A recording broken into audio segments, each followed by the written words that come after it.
ओम नमो परमात्मने नमः। भक्तजनों, आप सभी को मेरा सादर प्रणाम। आज हम श्रीमद् भगवद गीता के तीसरे अध्याय का महात्म्य को जानेंगे। तो चलिए हम भगवद गीता के तीसरे अध्याय का महत्व की ओर बढ़ते हैं। तो इसमें श्री भगवान कहते हैं, प्रिय जन स्थान में एक जड़ नामक ब्राह्मण था जो कौशिक वंश में उत्पन्न हुआ था। उसने अपना जाति धर्म छोड़कर बनिए की वृत्ति में मन लगाया। उसे पराई स्त्रियों के साथ व्यभिचार करने का व्यसन पड़ गया था। वह सदा जुआ खेलता, शराब पीता और शिकार खेलकर जीवों की हिंसा किया करता था। इसी प्रकार उसका समय बीतता था। धन नष्ट हो जाने पर वह व्यापार के लिए बहुत दूर उत्तर दिशा में चले गया। वहां से धन कमाकर घर की ओर लौटा। बहुत दूर तक का रास्ता उसने तय कर लिया था। एक दिन सूर्यास्त हो जाने पर जब दसों दिशाओं में अंधकार फैल गया, तब एक वृक्ष के नीचे उसे लुटेरों ने धर दबाया और शीघ्र ही उसके प्राण ले लिए। उसके धर्म का लोप हो गया था, इसलिए वह बड़ा भयानक प्रेत हुआ। उसका पुत्र बड़ा धर्मात्मा और वेदों का विद्वान था। उसने अब तक पिता के लौट आने की राह देखी। जब वे नहीं आए, तब उनका पता लगाने के लिए वह स्वयं भी घर छोड़कर चल दिया। वह प्रतिदिन खोज करता, मगर राहगीरों से पूछने पर भी उसे उनका कुछ समाचार नहीं मिलता था। तदनंतर एक दिन एक मनुष्य से उसकी भेंट हुई जो उसके पिता का सहायक था। उससे सारा हाल जानकर उसने पिता की मृत्यु पर बहुत शोक किया। वह बड़ा बुद्धिमान था। बहुत कुछ सोच विचार कर पिता का पारलौकिक कर्म करने की इच्छा से आवश्यक सामग्री साथ ले उसने काशी जाने का विचार किया। मार्ग में 7-8 मुकाम डालकर वह 9वें दिन उसी वृक्ष के नीचे पहुंचा जहां उसके पिता मारे गए। उस स्थान पर उसने संध्योपासना की और गीता के तीसरे अध्याय का पाठ किया। इसी समय आकाश में बड़ी भयानक आवाज हुई। उसने अपने पिता को भयंकर आकार में देखा। फिर तुरंत ही अपने सामने आकाश में उसे एक सुंदर विमान दिखाई दिया जो महान तेज से व्याप्त था। उसमें अनेकों क्षुद्र घंटिकाएं लगी थी। उसके तेज से समस्त दिशाएं आलोकित हो रही थी। यह दृश्य देखकर उसके चित्त की व्यग्रता दूर हो गई। उसने विमान पर अपने पिता को दिव्य रूप धारण किए विराजमान देखा। उनके शरीर पर पीताम्बर शोभा पा रहा था और मुनिजन उनकी स्तुति कर रहे थे। उन्हें देखते ही पुत्र ने प्रणाम किया। तब पिता ने भी उसे आशीर्वाद दिया। तत्पश्चात उसने पिता से यह सारा वृतांत पूछा। उसके उत्तर में पिता ने सब बातें बताकर इस प्रकार कहना आरंभ किया, बेटा, दैववश मेरे निकट गीता के तृतीय अध्याय का पाठ करके तुमने इस शरीर के द्वारा किए हुए दुष्यज कर्म बंधन से मुझे छुड़ा दिया।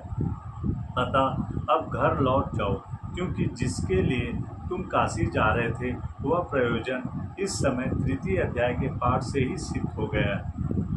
पिता के यूं कहने पर पुत्र ने पूछा, तात, मेरे हित का उपदेश दीजिए तथा और कोई कार्य जो मेरे लिए करने योग्य हो बतलाइए। तब पिता ने उससे कहा, अन्नत, तुम्हें यही कार्य फिर करना है। मैंने जो कर्म किया है वही मेरे भाई ने भी किया था। इससे वे घोर नरक में पड़े। उनका भी तुम्हें उद्धार करना चाहिए तथा मेरे कुल के और भी जितने लोग नरक में पड़े हैं उन सबका भी तुम्हारे द्वारा उद्धार हो जाना चाहिए। यही मेरा मनोरथ है बेटा। जिस साधन के द्वारा तुमने मुझे संकट से छुड़ाया है उसी का अनुष्ठान औरों के लिए भी करना उचित है। उसका अनुष्ठान करके उससे होने वाला पुण्य उन नार की जीवों को संकल्प करके दे दो।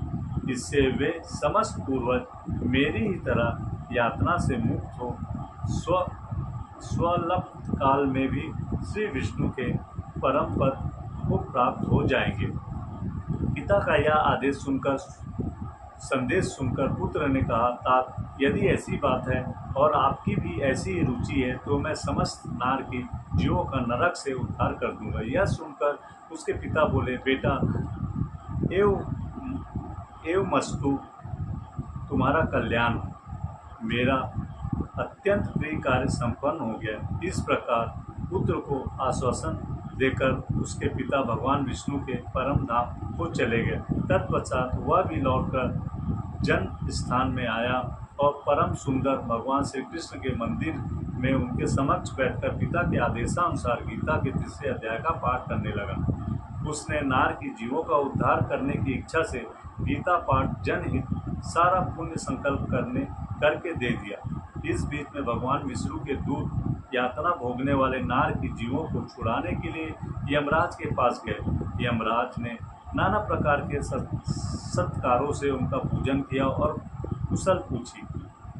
वे बोले, धर्मराज, हम लोगों के लिए सब और आनंद ही आनंद है। इस प्रकार सत्कार करके पितृलोक के सम्राट परम बुद्धिमान यम ने विष्णु दूतों से यमलोक में आने का कारण पूछा।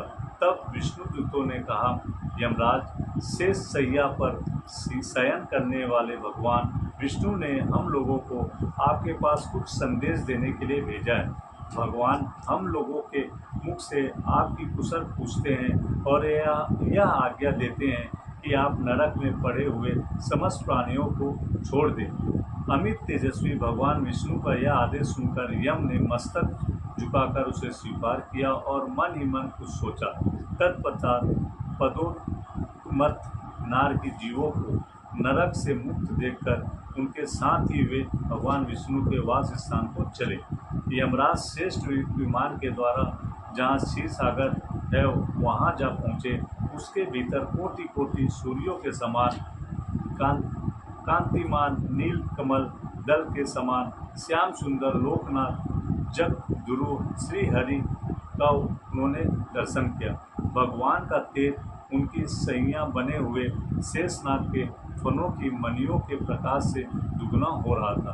वे आनंद युक्त दिखाई दे रहे थे। उनका हृदय प्रसन्नता से परिपूर्ण था। भगवती लक्ष्मी अपनी सरल चितवन से प्रेम पूर्वक उन्हें बार बार निहार रही थी। चारों ओर योगी जन भगवान की सेवा में खड़े थे। उन योगियों की आंखों के तारे ध्यानस्थ होने के कारण निश्चल प्रतीत होते थे। देवराज इंद्र अपने विरोधियों को परास्त करने के उद्देश्य से भगवान की स्तुति कर रहे थे। ब्रह्मा जी के मुख से निकले हुए वेदांत वाक्य मूर्तिमान होकर भगवान के गुणों का गान कर रहे थे। भगवान पूर्णतः संतुष्ट होने के साथ ही समस्त योनियों की ओर से उदासीन प्रतीत होते थे। जीवों में से उन्होंने योग साधना के द्वारा अधिक पुण्य संचय किया था। उन सबको एक ही साथ वे कृपा दृष्टि से निहार रहे थे। भगवान अपने स्वरूप भूत अखिल चराचर जगत को आनंद पूर्वक दृष्टि से आमोदित कर रहे थे। शेषनाग की प्रभा से उद्दासित एक सर्वत्र व्यापक दिव्य विग्रह धारण किए नील कमल के सदृश श्याम वर्ण वाले श्रीहरि ऐसे जान पड़ते थे मानो चांदनी से घिरा हुआ आकाश सुशोभित हो रहा हो। इस प्रकार भगवान की झांकी करके यमराज अपनी विशाल बुद्धि के द्वारा उनकी स्तुति करने लगा। यमराज बोले, संपूर्ण जगत का निर्माण करने वाले परमेश्वर, आपका अंतकरण अत्यंत निर्मल है। आपके मुख से ही वेदों का प्रादुर्भाव हुआ है। आप ही विश्व स्वरूप और इसके विधायक ब्रह्मा है। आपको नमस्कार है। अपने बल और वेग के कारण जो अत्यंत दुर्दर्श प्रतीत होते हैं, ऐसे दानवेंद्रों का अभिमान चूर्ण करने वाला भगवान विष्णु को नमस्कार है। पालन के समय सत्वमय शरीर धारण करने वाले विश्व के आधारभूत सर्वव्यापी श्री हरि को नमस्कार है। समस्त देहधारियों की पातक राशियों को दूर करने वाले परमात्मा को प्रणाम है। जिनके लालाटवर्ती नेत्र के तनिक सा खुलने पर भी आग की लपटें निकलने लगती है, उन रुद्र रूपधारी आप परमेश्वर को नमस्कार है। आप संपूर्ण विश्व के गुरु, आत्मा और महेश्वर हैं।